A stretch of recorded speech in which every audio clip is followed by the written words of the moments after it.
there's so much we're told is normal. Like, you were born with ovaries, so it's supposed to suck. Like, emotional roller coasters, check. Painful periods, definitely. Bleeding through all of your clothing, yeah, that's just the way it is. And it's not, in fact, normal.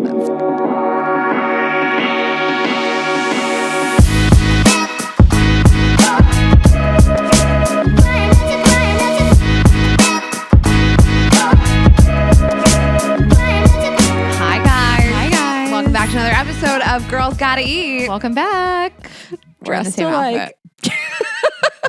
And I come in to the studio and you go, why'd you dress like me? And I was like, you got changed while I've been over. So listen, you're wearing these really pretty pink slacks and like a nice little sweater. What do you call that thing? Like a sleeveless sweater shirt. Just a shirt, yeah. But we were filming videos for Vibes Only, and I thought you were going to wear your nice outfit. And I was impressed when you were like, absolutely not. I was like, she's going to change to something more comfortable. Record in slacks. You know what I'm glad has never changed? Is I've never stopped wearing sweatshirts to record this podcast. We have been in like athleisure to record this podcast for 6 years. Why not? I wore a pair of jeans twice. One time I wore jeans. Remember that the Love is Blind reunion recap? We were about to go record another podcast. It's the only time I've worn jeans to record anything. No, I remember it. We looked good. I've worn jeans twice. One time we had a very important business meeting afterwards. Yeah. Like a really important investor meeting. So I wore jeans. And then another time here, I think, we also probably had like a meeting after. That's it. Oh, I wore them when we did Grace Beverly's. I was going to say, what's crazier, wearing jeans to record a podcast or jeans on an airplane?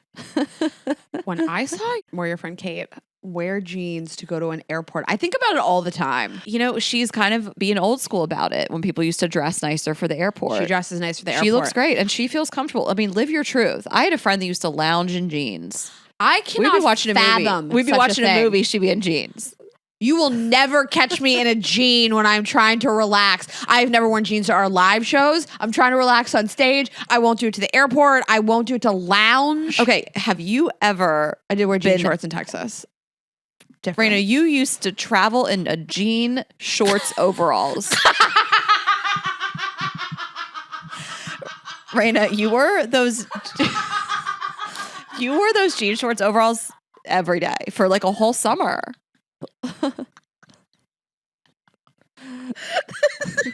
And you swear you didn't wear them on the plane that time, but you did. And you were eating soup in your jean shorts overalls. It was the most funny thing to travel. I wore them to the Mall of America. I got into a fight with that skinny guy that I was dating.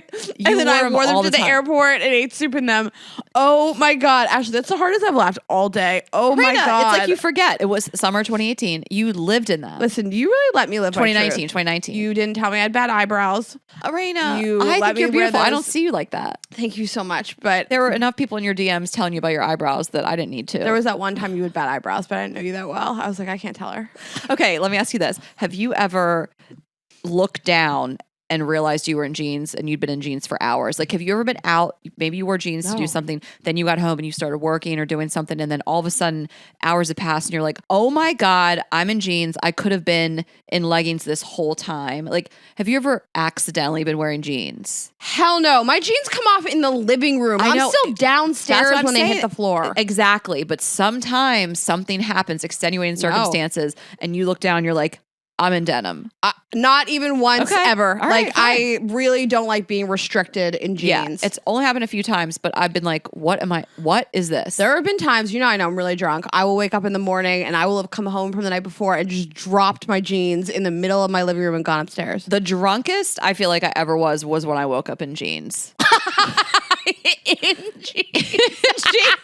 No. Like, I remember Was there a light stretch in the jeans? No, they were probably just like non-stretch. Mid-rise. This was when I was like in my 20s, but I remember waking up full jeans and you feel like you're going to die.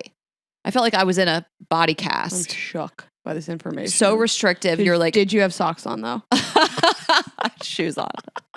That is shoes. Crazy. No, I never. If you fall asleep in jeans, you are blacked out. I don't care for a jean. Yeah. Also, I haven't really been wearing leggings that much unless we're at the airport. I haven't put really a legging on since. Well, you love a Dublin, short. and yeah, I do. I love a short. Also, I want to be clear. I'm a slut for jeans. I think I have more pairs than the average person. I have so many jeans. I'm just like very specific about when I wear them. I cannot lounge in them. Absolutely not. Did you see that meme? I mean, this has made the rounds where it's like this guy got on a 10-hour flight, just raw dog this whole 10-hour flight, no AirPods, no neck pillow, no reading materials, and jeans. That was the funniest thing. I would call the air marshals. Right. That's crazy. Something's wrong. No bag. He's the air marshal. That's an air marshal. No AirPods, no bag. I learned that in Bridesmaids. Okay, let's thank some of our partners. Thanks to Buffy for supporting Girls Gotta Eat. Buffy makes award-winning bedding that's soft on you and soft on the earth. For $20 off your Buffy order, visit buffy.co and enter promo code GGE. Yes, and we'd like to thank Nutrafol for supporting Girls Gotta Eat. Nutrafol is the #1 dermatologist-recommended hair growth supplement, clinically shown to improve visible thickness and strength. Go to Nutrafol.com and enter the promo code GGE to save $10 off your first month subscription plus free shipping on every order. Okay, so anyways, we just got back from Texas. Thank you guys for coming out to the shows in Austin and Dallas. They were amazing. Really, really always have such a good time there. And we were able to record a podcast while we were in Austin. My dream, Tom Segura, my favorite comedian of all time. Oh my God. Yeah. Just really love him so much. So look for us on Your Mom's House. And why did I say it like that? And y'all, because we just got back from Dallas. It's October. Ashley, oh my God. Are you ready? Oh my gosh, you Are guys, you even I'm going ready? to meet either my next business partner or the love of my life. What the fuck? Tessa almost spit her drink out. What was that? Because I met you in October. I would never go into business with another person. Do you remember that guy who once pitched me on doing a podcast? The guy you were in love with? Yeah, that guy. Yeah. He was really trying to get in there. I did not like it. Yeah, but it was like delusional. It was like so Yeah. crazy. Like, and he like pitched me onto his podcast, and I was like, what would it be about? And he's like, we'll just like talk about like life and dating, and like it'll be kind of funny. And I was like, so like the podcast I already do, that's what you want. And I just like never followed up. And he sent me this like long message being like, it's really rude. You like ignored my pitch, and I was like, you didn't think I took that seriously, right? No one would take that seriously. Yeah, you saw right through it. I hated that so much because at that point you were like kind of out on him, but you were like so into him for a moment. And I'm not saying that you wouldn't have seen through it then, but it worried me for a second. And that is like a worry that someone will try to take advantage or something, and like you dated somebody who was in comedy, who did have a podcast, and we certainly didn't feel like that at all. Ever. You know what I mean? And that's just like, I think you and I, again, would see right through it and not go down that road. But of course, people we date, it needs to be like, I have nothing to gain from what you do for a living. You know what I mean? Mm-hmm. Yeah, I mean, it wasn't romantic, but you and Francis Ellis, who is a comedian, you guys ran a show together in New York and worked together for years, and he has a podcast, and you also have a podcast with me. And there is always like a moment, like watching you on stage with somebody else, I was like, I feel like such a cock. I hate this. But Francis like wanted no part of like what we had together, and he was like such a This is a funny example, Francis. Yeah. Also, you didn't have feelings for him. I really had feelings for that guy. Well, that's what I'm saying. Like, you can get a little blinded. Yeah. Where you're like, I just want to involve like this guy I'm in love with. Like, I want no part of it. I am with somebody that has nothing to do with anything we do. His career path could not be more opposite. I love that. That guy lived next door to Francis. Yeah, they lived in the same street. But anyways, yeah, we got through it. So it is October. It is my big special month. Everybody who I have pretty much mostly dated seriously, I've met in October or broken up with in October. So it's my month. Yes. I'm really excited. As this episode comes out, I will be going to Delaware this coming weekend for my nephew Jay's first birthday. Aww. Can you believe it? I love him. October. He's of course. perfect. Yes. Yes, Jay was born in October, you guys. Sparkle Eye's birthday this month. And I met him then. Everything's good in Met you. October. Jay's birthday is the 8th. You and I met on the 9th. I wanted him to be born on our anniversary so badly, but it's like one day. But I just can't even believe it. And speaking of stuff that we have going on, last week we released new toys in our Vibes Only line. We have a line of premium sex toys that pair with our app, which is erotic audio stories and a remote control, all kinds of fun features in there. We released 2 new toys and a new flavor of the blow gel. So most excited about the new Alice in Wonderland, our rabbit vibrator. Yes. You guys really went crazy for it. So thank you for everybody who purchased. It has if you guys are watching YouTube, the squishiest, softest, most beautiful silicone. It has a Silicon. Like the valley. Silicone? I was in the car the other day being like, silicone. There is a really amazing clit massager. It's flat. If you have a bigger or a smaller clit, it's going to cover that whole surface area for you. And the shaft is just the perfect length. It has a beautiful rose gold detail and finger loop, gunslinger, whatever you want to call it. It's got the VO on it. It is the most beautiful toy that is in existence. If you had a rabbit before, this one throw in the garbage. Changed. Yeah, this one's going to change the game. And then we did introduce the Reina in hot pink. I'm holding it up now if you're watching on YouTube. And this is just this such fun hot pink color. It's the Reina. It's our best-selling toy. Everybody loves it. It's the best toy we have, whatever. And it's really amazing, you guys. It's my favorite. It's my personal favorite. I love to masturbate with Reina. But yeah, we have that. And then the pumpkin spice blow gel for all you pumpkin spice sluts. Yeah. And it is our first vulva safe formula. So everything going forward that we release will be vulva safe, but this is the first one. So if you want to put it on a penis or a pussy. Penis or a pussy. Pumpkin spice penis, pumpkin spice pussy. Go off. So that girl fall. That is all available at vibesonly.com. And of course, our Instagram, vibesonly. You can follow. We'll do fun giveaways and things like that. Always good new content on there. And that's it. Check it out. So speaking of pussies, we have Let's talk about ours. Birth control episode today with Dr. Jolene Brighten, who came so highly requested when we mentioned that we were going to do a birth control episode. If you've been following along on my journey, or if you're new around here, I'll just kind of briefly recap that I went off birth control end of April, and I'll kind of share what I've been going through and my latest update, which is that Rain and I are both IUD girlies now. Yes, we are. I got an IUD, but I figured you would want to talk about you first and like what your story is birth control wise if people are new around here. Oh yeah. So I've been on birth control, just some type of contraceptive since I was probably like 15 or 16. I started going to Planned Parenthood like way back in high school, and I was on like orthotricycline low, I think. The pill, I had mixed. I was fine. I mean, it did the job, but I started to have some pretty bad like reactions emotionally to it in my early 20s, and I was crying all the time and being hysterical. So I went off of it, and I've tried different things in the meantime. But I had an IUD put in about 2.5 years ago by Mira Shah, who was on our show. She did a really fantastic episode with us about abortion, and it's the best contraceptive decision I've made for myself. Yeah. My experience was that it was really easy going in. It was a really quick procedure. Mira was great.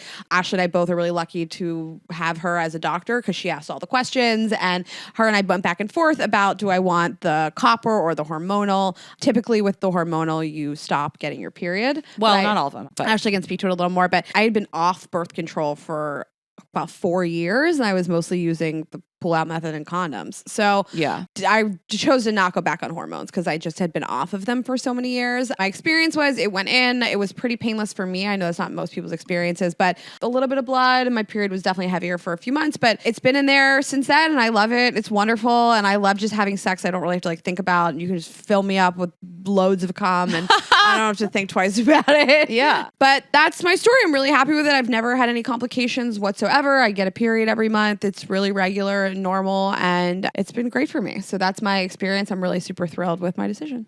Yeah.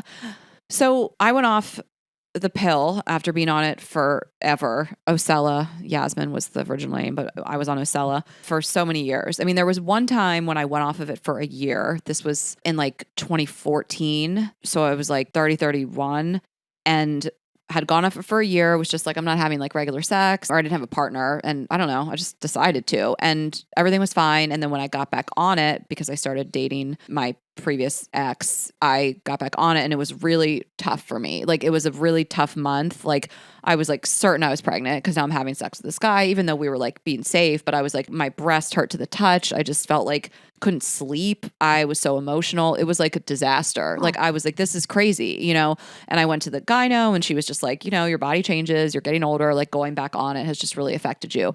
And so from then on, I was like, I never want to do that again. You know, like even so many years of like being single, not having a ton of sex or whatever it was, I still was like, I'm just going to hold strong and not get off of it because I never want to have to deal with going on it again. And I kind of was of this like, if it ain't broke, don't fix it mentality. And I was like, I love the pill, and I just want to be on it forever. I totally stopped getting periods. Like last fall, I made the decision, like I'm done dealing with periods. I was taking my pills all the way straight through. And I was just like, I couldn't be more on the pill. Like I'm not even doing the like placebo pills, I'm going straight through, not having periods.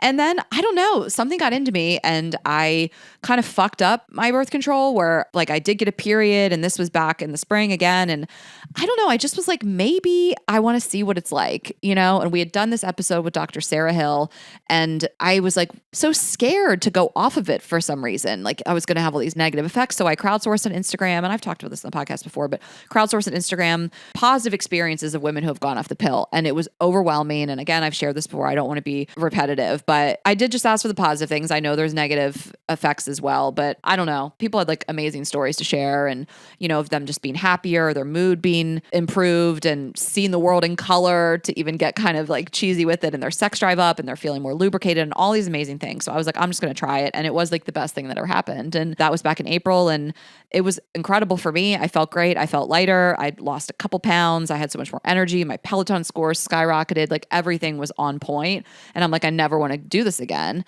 But I obviously started dating somebody and we're having sex and I mean, it's been a journey. What? We're having sex. Obviously, we're having sex. And, actually have sex, you guys. It's been a journey of what to do, and how to manage it and pregnancy prevention, all these things. And so I just started to do a lot of research. I talked to Dr. Mira Shah again. We just are in communication with her and she's so wonderful and we cannot recommend her episode enough. And also her book, which is called You're the Only One I've Told. It's an incredible book about abortion. You guys should read it. I couldn't put it down. So check that out. You can get that wherever you get your books. And I don't know. I mean, I did a lot of research too. And the IUD is very different in how it is in your body in the first place. You're not ingesting it. It's not going through your body. It's, stays in your uterus and it's, a tenth of the hormones that the pill is. And it's just progestins only. So it's just synthetic progesterone. It's not estrogen and it acts a little differently. And these are the hormonal ones. This is Mirena, Liletta, Kyleena, and Skyla. Skyla's a little dicey. People aren't really doing that one right now. But, it's like we know the Mirena, the Liletta, and the Kyleena. And those are the hormonal ones. And then Rena has the Paragard, which is the copper one. And again, I was like, I don't want to put hormones back in my body. I've been having this incredible experience, but like I need to figure something out. And I really don't want to do the copper. I mean, I don't know. You did deal with heavy bleeding for 3 months. Like you had a story that you had to leave a movie theater. You were bleeding so hard. And your periods, you just had a really bad one in London. Like you do have like heavier periods. And that's typical of the copper is like heavier and longer periods. And I don't have bad periods, but I'm like, I don't want to deal with it at all. I don't want to do this. And maybe I could not get a period, which with Mirena, a lot of people stop having their period altogether. My friends that have the Mirena don't have periods. And I was like, that could be a benefit. And, I just did a ton of research and was like, if I feel like the slightest bit different, so be it. If I'm not having a period and then I am able to be at ease in terms of not getting pregnant and letting my partner come inside me and all these things. And I just kind of weighed it for myself. And I did talk to my doctor. Dr. Mira recommended another doctor who works at Planned Parenthood here actually in Pasadena. I wanted to go to him. I want to go to who she recommends. I want to go to people that put in IUDs, thousands of them, like they're the pros. And so I went to this doctor, Dr. Noah, and at Planned Parenthood Pasadena, and he did it and he was incredible. And I took it pretty well. You do hear like bad stories, but you didn't have a problem with it. Like you do feel a pinch, it doesn't feel pleasant, but it's so quick and then it's over with. And, I took some ibuprofen, but I was fine. I had minimal cramping the day of, a little bit of spotting, and that's been it. Yep, that's been it. And that's not everybody's story. And, I had a friend that had so much cramping. It was really bad for her for days on end. But, everybody's different and what they deal with. And spotting, bleeding, cramping, all those things. I am not experiencing that. But I talked to him about it, and he was like, the Mirena typically is not going to affect your sex drive as much like the pill does in the way that it like goes in your body and your liver and your hemoglobin and all those kind of things. Like that's typically not what we see. Like that really shouldn't change. And I was like, great. He was like, you might get a little of the other stuff. Your mood might shift a little bit. Like maybe you'll feel some bloating here and there, but it should be more minimal, much more minimal than the pill. And again, all these things are just what I weighed in the pros and cons because again, I just feel like there's no perfect solution if you really don't want to risk it. And I didn't mind having the longer periods. I did not want to put hormones in me just because I've been off it for so long. Absolutely. And for me, it was sort of like a short-term pain for long-term gain. Yeah. My period was crazy heavy for 3 months, but I mean, it was 2.5 years ago, so who cares, Yeah. And it was so quick and easy and it just allowed me to just get filled up like a gas tank. So I really love it. It's been a great decision for me. Yeah. And I think the Mirena is the one that can stop your period. There's ones that have a little less hormone, but they may not stop your period. I believe that's the Kylina. So again, I talked to a lot of people. I did a lot of research and I was like, I think that I want to try this. And again, if I feel differently, I'll take it out and maybe I would try the copper. Like I just felt like this is what was going to work best for me. And I cannot give advice on this, like, because we're all so different. Everybody reacts to this stuff so differently. But I feel like if you're on the pill and you want to explore other options, like hot take, but an IUD, and I wish I would have done it earlier. You know, like the stories and the personal experience of the pill, I'm not about it. I think you hear a lot of horror stories about the IUD too. And yeah, that's fair. Yeah, I don't want to shit on it either. And a lot of people need to be on it for different reasons. So again, we don't have any judgment. There's no perfect decision. I mean, Mira even told me her own horror stories about it. And we have friends that have had terrible experiences with everything. You know, I had a terrible experience with the ring. Yeah. I really, really reacted badly to it. And I mean, just being a woman is hard. A man could never. Yeah, I know. And you know, it's so funny because like, I mean, you guys know at this point what an IUD is, what it looks like, and it goes up in you and it like is a T shape. And then there's these strings. And we were talking about it with Tessa. And I was saying how my doctor was like, I like to keep them a little longer and tuck them behind your cervix. I was like, sure, go for it. Whatever you're going to do. I don't even know what that means. What do you mean tuck it? I know. I'm so confused. Like, can't a big dick just knock the tuck out? Right? They say that some people can feel it on their penis, but I don't know. I slept with one person since I got it and it was particularly enormous. I mean, he's the biggest dick I've ever been with. Like, I can barely take it. And he said he felt it, but it wasn't like bad. Like, I brought it up. I said, because the last time we had slept together, I did not have it in. So I said, do you feel the IUD? And he's like, yeah, I can feel it. But like, not enough to mention it. Yeah. You know, and that guy's like a monster. He's probably talking about the strings. It's not like poking his dick. So anyway, we're talking about this with Tessa. And I said to Raina, I was like, Raina, remember that girl emailed before and said she ripped her own IUD out? And Tessa goes, that was me. And I was like, no, it wasn't. Like, there's no way that was her. I remember this email. Yes. Anything about like weird medical stuff really sticks out in my brain. It is a crazy email. And immediately I was like, I don't believe this. And we pulled it up right away. Yes. And she didn't do it on purpose. We're not going to get into it because her dad listens, but it was an accidental type thing. But she did take it out. It's framed. She has it in a frame. Tessa, your email about it was so funny. The way you wrote the email was so funny. And again, this is before she worked for us. And I think you emailed us. We'll have Tessa on, guys, eventually. Don't worry. You'll hear her whole story. But she emailed us because she was interested in working for us. And this email came in, a month later. And did you say you were like, did that ruin my chances? Oh, it was like a week apart. She applied for the job at Girls Gotta Eat. Wait, and she sent the other story to Stories at Girls Gotta Eat, thinking a different person reads those email addresses. Yeah, so her first email to us came in February of 2022. And then that would make sense. We did that tour in San Francisco because she was at the San Francisco show. So yeah, listen, I also love Tessa's persistence and we'll talk about this in depth, but she emailed us for the first time in February and she got the job the next December. So it was 10 months. Yeah. It was a long game, but she did it. I always encourage people to just apply for jobs that they want. I did that. Like when I was in my early 20s, just like, even if the position's not available, just send the email. And you never know. That's how I got the job working for Danny Meyer. I was like really persistent, and Tessa did that too, and I admire it. So that's how she came to be with us. It's just so funny that she's emailing, she's interested in working for us, and then she's like following up like in the normal amount of time, but in between there is a like, by the way, I pulled my ID out. That was a really interesting professional decision, Tessa. I love it. She had to share, and the email was so funny and like comedically written, but we didn't know that it was her. Yeah, you weren't like buzz, it's me. I just applied last week. We just had the funniest laugh about it when she was like, that was me. I was like, oh my God, you're an icon. That is so funny. And don't pull your IUDs out, guys. You're not supposed to do that. You're supposed to get them removed by your doctor. Now, I have so many girlfriends. I've never heard of such a thing. Yeah. Tessa has no pain nerve endings. I also just wanted to take a moment to hype Planned Parenthood, you know? Like, I had such a pleasant experience there. You know, we obviously support Planned Parenthood and we donate, we do all the things. And I didn't have to go all the way up there, but I was like, I want to go there to this. Right. And, you know, I think there's something to be said for someone that does IUDs a lot, you know? Like, you see more complications with, not all the time, of course, but with primary care doctors who aren't doing thousands of them, doing them day in and day out. And so I really wanted someone that was like such an expert. I mean, it was 10 seconds. I was like, is it in? I told you that was my experience. And all these years you've been like, your experience isn't the same. And I was like, see, this is the same thing. 10 seconds, really quick, in and out. You just said you could barely feel it, which but you barely felt it, right? I definitely I felt it, but it wasn't so painful. I think that you and I have pretty good pain tolerances. And I will say this, if you can get a fucking bikini wax, you can get an IUD. Truly. Right. I think it's more painful. I think the ripping of the hair, waxing or sugaring in the inside of that labia, that most painful strip is 5 times more painful than an IUD. For me personally. It's the worst thing I've ever felt. If you're getting waxed, you can get an IUD. Trust me, girls. Also, it's over and over and over again. Yeah. I would rather have the biggest, hairiest bush on the planet. I don't ever want to do it again. Right. Like I would even take 10 times more quote unquote pain of that IUD for that short a time than 10 minutes of hair being ripped out of my pussy. I am panting. I'm dripping in sweat. My blood pressure is through the roof. No man is worth that. I don't care. I'm looking into laser. We are both looking into laser. I can't do it. It's too stressful for me. Yeah.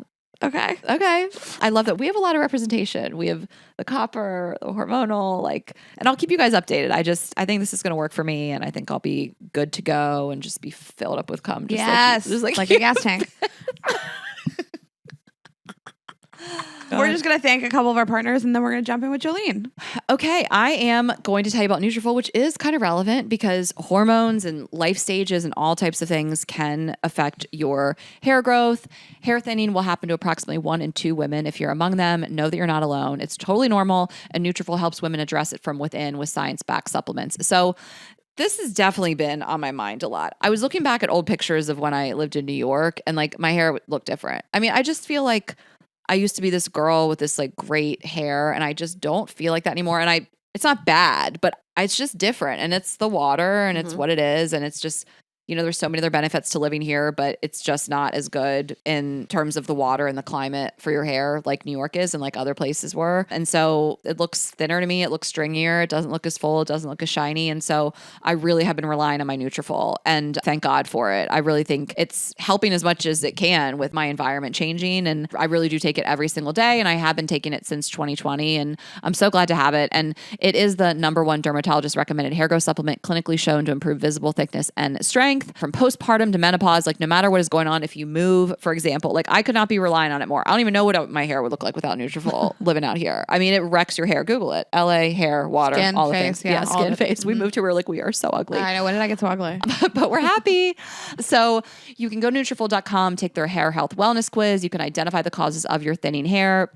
And Nutrafol will give you a personalized plan for better hair growth throughout their whole body health approach. So we love this. It's not just sort of some topical solution. It's going to help from within, and you will see improved hair growth after taking Nutrafol for 6 months. 86% of women reported that. That's the study. It can start a little sooner, but they want you to kind of commit to it for 6 months, and so you can see the difference. I can definitely vouch for that. I feel like I saw a difference even within 2-3 months. And, even over the years when I procrastinate a little bit or stop taking it for whatever reason, just out of sheer laziness, then I start back up. I do notice a difference. So we really believe in it. And you can take the first step to visibly thicker, healthier hair. For a limited time, Nutrafol is offering our listeners $10 off your first month subscription and free shipping when you go to Nutrafol.com and enter the promo code GGE. Find out why over 4,000 healthcare professionals recommend Nutrafol for healthier hair. Nutrafol.com, spelled Nutrafol.com, promo code GGE. That's Nutrafol.com, promo code GGE. Yes, and I'm always so excited to talk about Buffy. They make award-winning bedding that is soft on you and soft on the earth. They use innovative design and earth-friendly materials to make bedding that's softer, safer, and also better for our planet. So in my bedroom, I have the Breeze sheet set and the Breeze comforter. I have for years. I love it. I'm obsessed with it. I sleep naked. It keeps me so comfortable. It's so soft on my body and gentle on my skin. It's made from eucalyptus for extra softness, and it's also dyed with botanical ingredients like rose and gardenia, which are safer on skin than conventional dyes. So full transparency, I don't have air conditioning in my house. Oh my God. I live at hard the beach. launch. Hard launch. I don't have AC here. I live at the beach. It's cooler, but typically houses in Venice don't have air conditioning, which I learned the hard way. So it has really been a lifesaver having bedding like this, and it's just so cool. And honestly, every time we travel, I can't wait to come home because I just love my bed so much. It's so comfortable.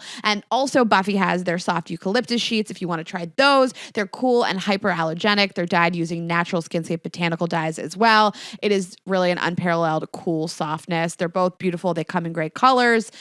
Can't recommend it enough. Honestly, I love my bed so much. We have traveled and slept in hotels all over the world, and I just want to sleep in my own bed. Yeah, it's the best. I couldn't imagine life without it. Right. Buffy offers a free 7-night at-home trial so you can experience Buffy before committing to buy it. Shipping is free, and customers also enjoy a 100-night free return policy.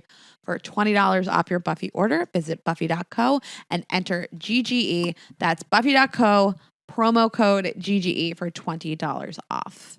Okay, let's get into this discussion with Dr. Brighten. Yes. Okay, guys, we have a very special guest today. We are thrilled that she is here. She is a hormone expert, nutrition scientist, and thought leader in women's medicine. She is board certified in naturopathic endocrinology and a certified sex counselor. She is an international speaker, clinical educator, and author of Is This Normal? A Non-Judgmental Guide to Creating Hormone Balance, Eliminating Unwanted Symptoms, and Building the Sexual Desire You Crave. Please welcome to the show, Dr. Jolene Brighten. Hello. Thanks for having me here. I'm so excited. We're so happy to have you. Our audience is so excited. We've talked about you with a few other guests. Other guests have highly recommended you, and then people have just been begging for this. So. Awesome. Well, there's a lot to live up to, so we've got to do this thing right. Well, we were like reading through your book, and we're going to encourage people to buy it. There's so many topics. I was like, Ashley, we could do this and this and this. I mean, Is This Normal is the perfect title of a book because you talk about, is my cycle normal? Is the amount of bleeding I'm doing normal? Is the smell normal? Is my desire normal? But the hormone conversation and specifically hormonal birth control was just like fascinating in your book. So you're such a wealth of information. That is so true. Like I was dealing with something recently and we have another doctor friend, Dr. Mira Shaw, and I'm just like, the amount of times I've said like, is this normal? Yeah, it's like the question we're always asking all the time. So yeah, well, and then yes, one, it's always what I'm being asked, but two is that there's so much we're told is normal. Like you were born with ovaries, so it's supposed to suck. Like emotional roller coasters, check. Painful periods, definitely. Bleeding through all of your clothing, yeah, that's just the way it is, and it's not in fact normal. Thank you, because I do feel like there's a line where you're like, okay, yes, maybe it's this amount of bleeding or this and that, but you're like, this, I don't feel right. Like something is wrong. I think that we also just have this instinct that something is not right. Like it definitely falls in the category of normalcy. These things can happen based on whatever the circumstances are, but you're like, no, something's really wrong here. Yeah. Well, right there. Tune in to your normal, tune in to your intuition, because so you brought up heavy bleeding. It wasn't until this year, literally 2023, that we actually got a study measuring tampons and bleeding with blood. Oh. Before then, it's all been like saline and water. And anybody who bleeds knows that it's chunky sometimes. There's clots, there's different things going on. You're shedding uterine lining. And so that's the other thing, that whenever doctors, people are telling you things are normal and it's based on like research we really have to question those things. Because now that this study's come out, it's like, how many women have fallen through the cracks having heavy bleeding, but we've actually missed it because it was quantified incorrectly, because you are not the ocean, friend. You are a human and you don't bleed saline. Okay, we've like jumped right into it. I love it. I feel like, some of this is like what's being alive and what's an actual problem. What's being a woman. Yeah. And I mean, my period, for example, like my cycle has always been between, I get my period every 4 to 6 weeks. And it's such a huge range, that 2 weeks, an extra 14 days. And everybody's always brushed it off with me. Like, that's just normal. It's fine. But like, if I was really trying to get pregnant and track my period and my ovulation, like an extra 14 days in between periods, between what is quote unquote expected normal and what's happening to me, which could be a 6-week cycle, that doesn't seem normal if I'm trying to conceive. Yeah. Well, it's funny that you just framed it, if you're trying to conceive. And that is what so much of medicine has really conditioned us to, is it's like you go to the doctor, you've got like lady part problems, period problems, ovarian problems, hormone problems, right? Whatever bucket your doctor wants to put it in, but it's all the same solution, right? Because it's do you want a baby? Yes. Oh my God, work it up, get you referred, make sure that you can get knocked up when you're good and ready. You don't want a baby? You know what? Here's the pill. Right. Maybe I just want to know when I'm getting my period. Maybe I just don't want it to be like, surprise, bitch. You're wearing white shorts today. Right. Like, maybe you just want to wear white shorts and never have it Exactly. Okay, she literally is. Okay. Well, can we back up a little bit and just hear a little bit about you? Oh yeah. You want to talk about me? Yeah. Well, just a little bit, just to kind of hear your story and why you're so passionate about this. Yeah. Okay. So I started off studying nutrition science. I have a degree in chemistry, a degree in nutrition science, did my my research actually in sarcopenic obesity. So my nutrition research was in that, and then found naturopathic medicine. Was going to go get my PhD and do nutrition research, but realized that like I can do all this research, but doctors don't read it. And it takes forever to like get a doctor to change their practice. And so I'm like, well, why don't I just be that doctor? And so that's when I found naturopathic medicine. I was like, oh, okay, if I'm not going to be my PhD, I'm going to go become a medical doctor or a DO. And as I was looking into it, I'm like, they don't know anything about nutrition. They get no nutrition education. There's no lifestyle education. There's none of this foundational stuff that keeps people out of the doctor's office. And so I went the route of naturopathic medicine with the intention of focusing on gut health and specializing there. And then I really had this epiphany sitting in class where my gyne instructor at the time, she was just so good about being like, you know, we are with our patients, like they are in charge. And it was such a different mindset. And I just had this epiphany of like, God, women's medicine is always done to them, not with them. It is like respect the white coat, bow down to the white coat, don't question the white coat. You can't possibly know your body, like, and take this medication and be quiet kind of mindset. That was my experience. That's almost everybody I talk to's experience at some point with one doctor or another. So in that, I was like, I think I need to go into women's medicine. And realizing my background in chemistry and how much I love it, steroid pathways and hormones, they just click for me. It's the way my brain works. And I was like, yeah, I should do, like people were like, this is so complicated. And my brain's like, this is so easy. Like, how can you not just see the pathway going on? And I was like, oh, yeah, this is what my brain's meant to do. Let's do this thing. So that's what made me pursue the path I did. And then after working with so many patients and realizing that my training, and really nobody who has a big D little R in front of their name gets any sex education training aside from like the same stuff you get in high school, except we know how to treat your STIs. Like, and I can prescribe those antibiotics, but like we don't actually understand sex from the pleasure perspective. And that's what I pursued my sexual counseling certificate. So I'm certified sexual counselor as well. It helps me navigate a lot of things, but it also helps me recognize when to refer faster and get them to like a psychologist or, you know, somebody who is a mental health professional in sex that can help support them if we need that as well. We love to know what makes you passionate about this stuff because we both are. Ashley and I have our own birth control journeys and hormonal journeys and sexual journeys too. I mean, like, yeah, talking about pleasure as opposed to just like the technical aspect of sex. Yeah, like, it's so important. Yeah. Well, let me ask you guys, what do you remember from sex ed? Well, I don't think we even really have. I remember this kid one time from the back of the class. I always joke that he was one of those kids that would like flip his eyelids up, just like a real, you know, mess of it. That still creeps me out. And I remember being in health class and he asked what 69 was. He heard it on the bus that morning. Yeah. And the teacher like blacked out. You know, and I blacked out because I was like, sex was great. Like it was in middle school. Like, you know, so I definitely don't remember much. Yeah. But we did have this one thing.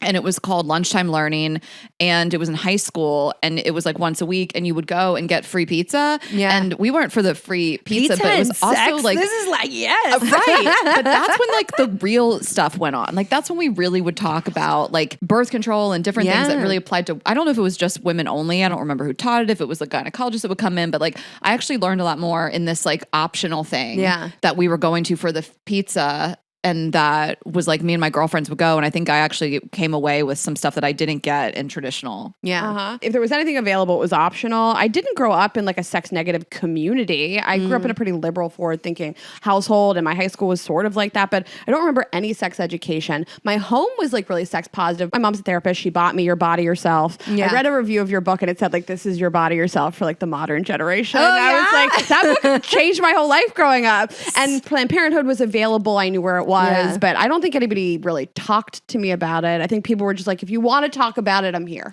Yeah. Which is tricky because then that puts it on you to know, like, to know what kind of questions you don't to ask. know. Totally. And so you don't know what to ask. Usually the answer I get is there was a condom in a banana. A penis goes in a vagina. Sex is scary because you get pregnant or you get STIs. And that's like a lot of the conversation that's had in the United States. And it's interesting because as I talk about in Is This Normal, if you look at Germany and the Netherlands as well, they changed their sex education. Germany requires it. You can't opt out like you can in the United States. They now have young adults. So they have this whole generation that has now become adults that have gone through this program. Is all about like consent and pleasure. two key things I think that are missing from all of our education, all of our conversations. And with that, they have found that the age that sex begins is much older. That when people, you ask them, like, how was it the first time? They're like, it was fun. It was a good time. You ask people in the United States and they're usually like, oh, cringe. Like, it was bad. I felt coerced. I felt pressured. Like, it wasn't good. These countries have lower rates of STIs, of teen pregnancies. And it's funny because people will be like, well, look at the Netherlands. They're so small. I'm like, they correct for the population. Okay. Like, right. Yeah. Things. But I think when we start talking about sex ed, it gets really like, scary to think like, what do we teach kids? What do we not teach? Like, when's the right age? Like, you ask questions. I mean, I do a lot of lead stuff with my son who's here. But you're the first person to ever bring their son to a recording, and I love it. Yeah, well, he's in the house. Tessa's babysitting. Yeah, he's hanging out with Tessa. He's hanging out there. So cute. And well, thank you. My genetics. But, you know, I was just mentioning to him, he's like, yeah, you're going to talk about weird and gross stuff. I was like, yeah, something's going to be weird and gross. I'm going to talk about sex. Like, and he's like, yeah, I don't want to talk. I don't want to hear about that. But I'm like really just open. Well, I think it's good that you talked to him about that because I remember, you know, looking back to my first birth control experience, I went to Planned Parenthood. I was having sex in high school and they prescribed something for me. And they were wonderful and really helpful to me and, of course, obtaining that to not get pregnant. But I never heard the word hormones. I don't recall a discussion about like, well, this could be good for you if you react to hormones this way. And you wrote this thing in the book. I'm just going to read a sentence to you from you. But no one ever said anything like this to me. From your interest in sex to lubrication to even wanting to be around your partner, the cyclical nature of your hormones has a lot of influence on not just your love life, but your whole life. No one said anything to me about hormones or what was in the birth control pill. And I was just like, I'll just take this. Yeah. I'm not blaming them, by the way. I know. I never had, and I never want to blame one Planned job, Parenthood. Right? I mean, that's the thing. You go into Planned Parenthood. Have you not get pregnant? Yeah, you're like, I don't want to get pregnant. And they're like, here's the solution for that. And then they should give you an informed consent. Of and I'm heavily grateful to them. I don't want to be like, yeah, I think anyone who's ever used Planned Parenthood, which I leaned on them very heavily through my youth, like is really grateful for Planned Parenthood. Whenever people are like, we don't need Planned Parenthood, like just don't be irresponsible. Like they say such dumb stuff. It like comes out of their mouth. I'm like, do you hear the words you're saying? And also, you don't understand that like I have seen patients who are like, I went to Planned Parenthood. I couldn't afford a PAP. I got a PAP. It was abnormal. I had cervical cancer. Like things got caught. Thank you, Planned Parenthood. Like even, you know, some areas like doing breast screening, like different things that I'm like, they do so much more. And in a country where we have such problem with access to medicine, insurance, like all of it is just a mess. Like Planned Parenthood is so vital to women's health. And why is it under attack? Because it's a women's health primarily clinic, right? Yeah. If it was like, you know, if it was handing out Viagra, friends, like everybody be like, fund that Planned Parenthood, save the penis. Yeah. I also just want to go back and answer your question about like the sex stuff because I'm sitting here thinking like, where did I learn this? A lot of it was just like from Cosmo. Like, like a lot of it was from, like I was a huge magazine person. And I think like I was reading stuff that was probably a little older for me at the time. But like then those days, we've had even the editor of Cosmo and like they were ahead of their time to an extent. But also a lot of it was just about men's pleasure. God, I was going to ask you because that is what sex ed in the United States is very male centered. Yeah. Probably now. I don't know, read Cosmo as much, but you know, back in the day, it was all about like how to give the best hand job, the best blow job, how to please your man, how to like, you know, 10 ways to spice it up for your man. And I was like, where is the clit talk? Like, why was that never in Cosmo of like 10 ways to make sure you get more pleasure? Yeah. Like how to support your lubrication, like all of these things that like, I mean, I struggled with in my 20s. Part of that was being on birth control. Probably one of the worst things I did for my sex life, but best thing I did for my career. Yes. So it's a trade-off. Yeah. But it's only recently that we have this conversation where like we're talking about the clitoris, we're talking about female pleasure, but then I feel like the pendulum has swung so far that it's like you have to be orgasming all the time, and then you're like, oh God, what if I'm not?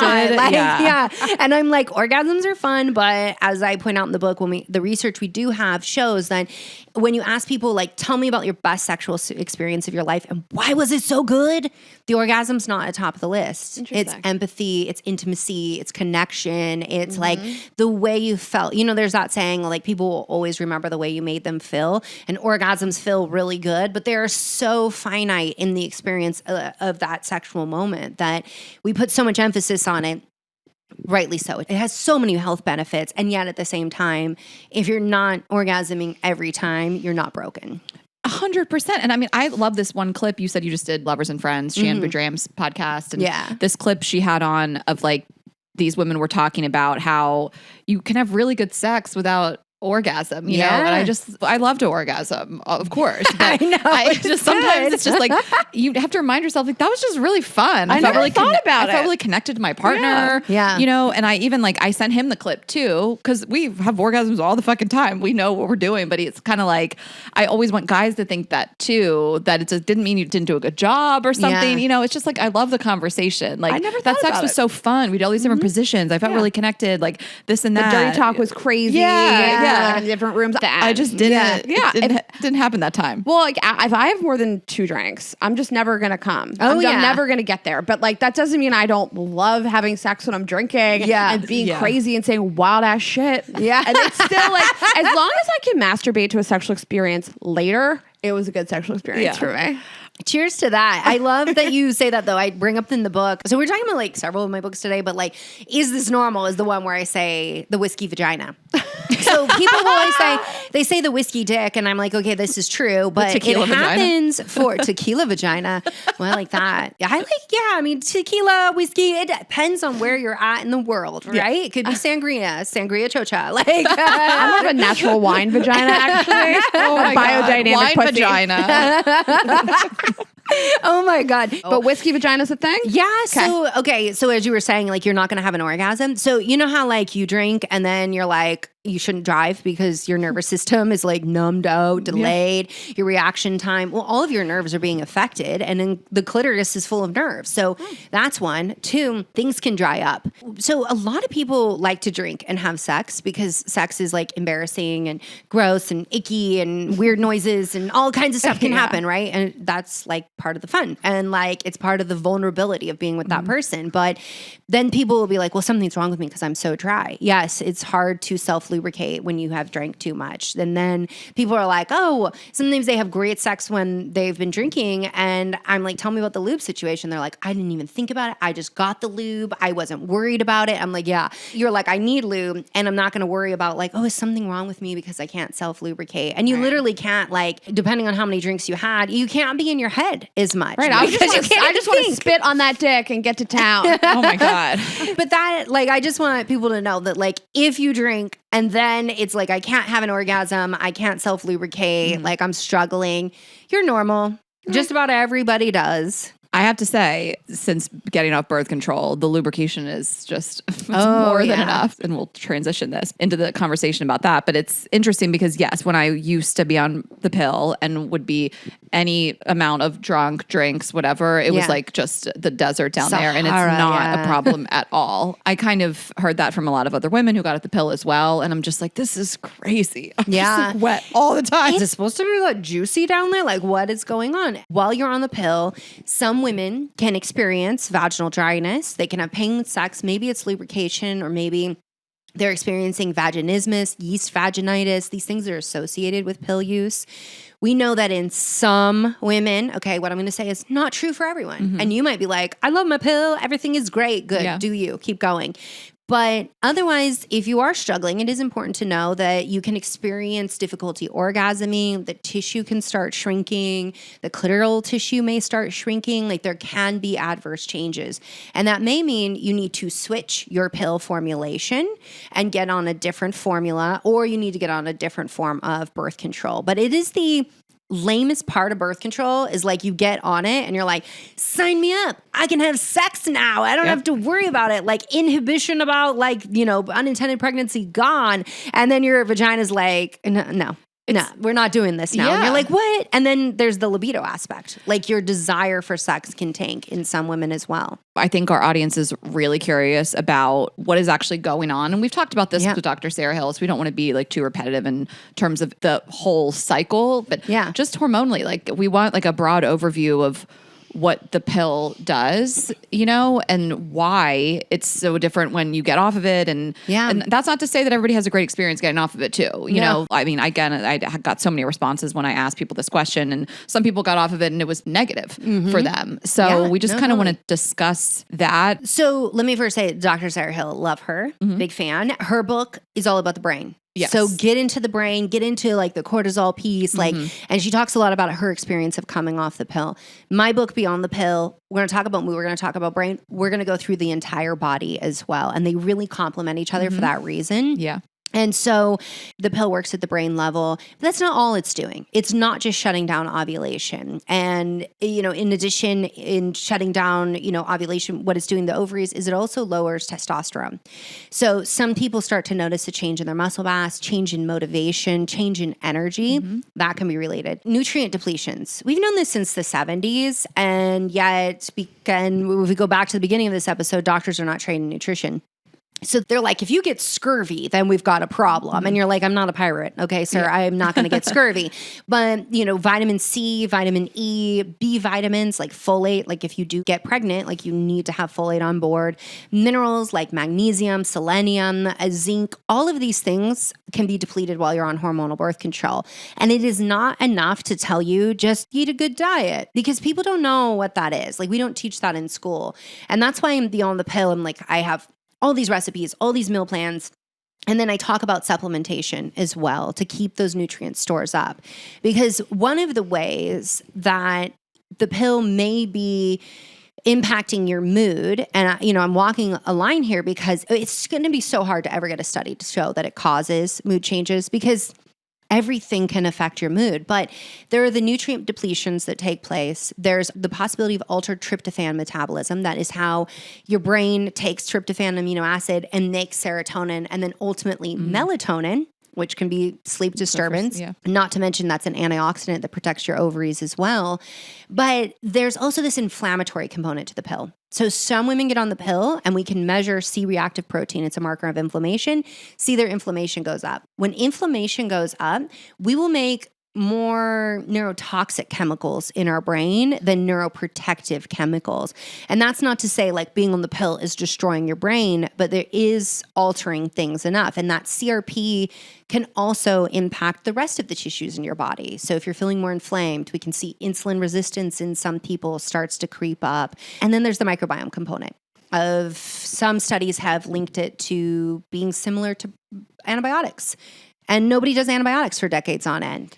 But like I said, I did the pill for 10 years. And so it may be altering the microbiome as well. And so why I talk about all of these things is because if you know this going into it, as I outline in Beyond the Pill, we can mitigate this. Like we can be like Beyond a prenatal or multivitamin and make sure that you're eating a diverse high fiber diet. So like 25 grams of fiber a day. Like we can take steps so that if you are on the pill, you feel your best. We minimize the side effects so you can be successful and not get pregnant. You said this more eloquently than I'm going to be able to, but you said, it's hard to address these things because when we address one hormone change, it exacerbates a different hormone change. And if you increase the size of one thing, you could be decreasing the size of another hormone in your body. So it is hard to address all these things, but it might not just be this one thing of like, we'll just sleep more. We'll just get more fiber. You know? I wish that it was always, I mean, we all should be sleeping more and getting more restorative sleep for sure. But is that going to be the one thing that fixes everything? No, but it's a good starting place. If you're like, I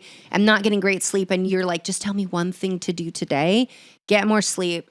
Drink more water, like start with those things. And then we can start building on that. But you're absolutely right to your point. Well, you were quoting me. So of course, I'm going to say you're right. I'm biased here. But in that, if one hormone is out of balance and struggling, the others will follow. And it's because your body is trying to compensate. And when we end up in the doctor's office is when the body can no longer compensate anymore. So who do doctors see? They see people who need doctors. They see people who are like these extremes. And that is why I think so often you'll hear doctors say, everybody has PMS, it's normal. Yeah, like maybe 90% of people have struggled with PMS in their life, but like that doesn't mean it's normal. Like I don't think the way we live in our society now is a normal way to exist as an animal. And yet we act like it's crazy that our body starts expressing symptoms, protesting, being like, yeah, I don't like this. Like, don't do this anymore. Well, I want to talk about the sex drive stuff a lot and the libido and the lubrication. That's probably what came up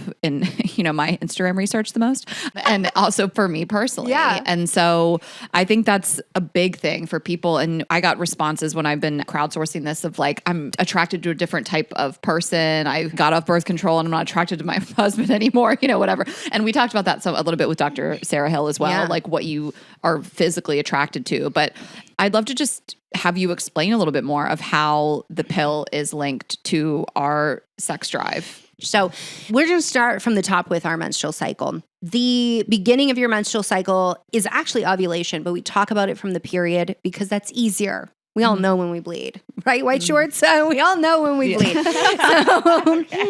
So that's day one of your menstrual cycle. Now, to get to that day one, your hormones have decreased, but already they're starting to rise. So by day two, that's when we might measure estrogen, day 2, 3, 4, because estrogen is already on the rise. It is the predominant hormone of what is the follicular phase. That is from menstruation to ovulation.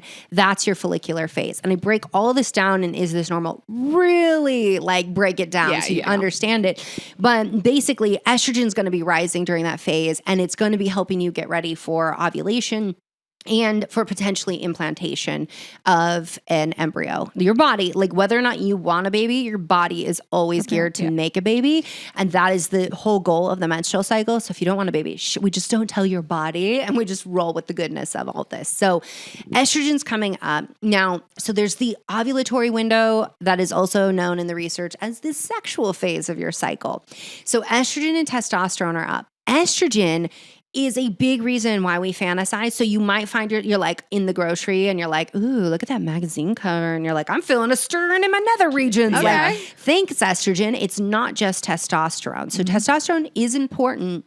However, estrogen is a key player as well. So estrogen is also going to help raise the sugar in your vagina that feeds the good bacteria. So this is a very, very good thing because this helps with BV and yeast and keep everything in check. But it's also going to help with self-lubricating. And it's going to start that cervical mucus. So this is going to be the wettest time of your cycle. And then testosterone's up and they're working together because they're like, an egg's coming. Let's capture some sperm and we're going to get knocked up. So that is follicular phase, ovulation.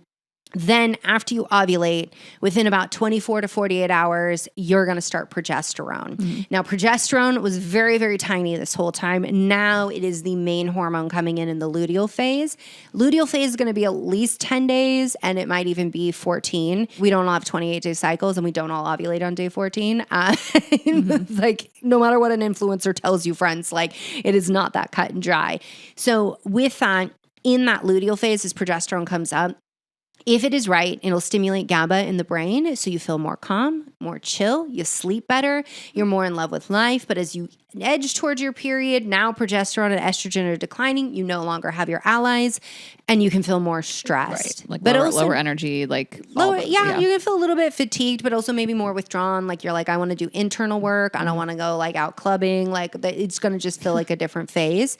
The other thing to know about progesterone is that it will raise your body temperature. So that's how fertility awareness method, one of the things we're going to check body temperature. So maybe you're like, I can't work out as hard because I'm overheating. The other thing is that your caloric intake may go up because you may be burning 5 to 10% more calories. So you have a higher need during that time.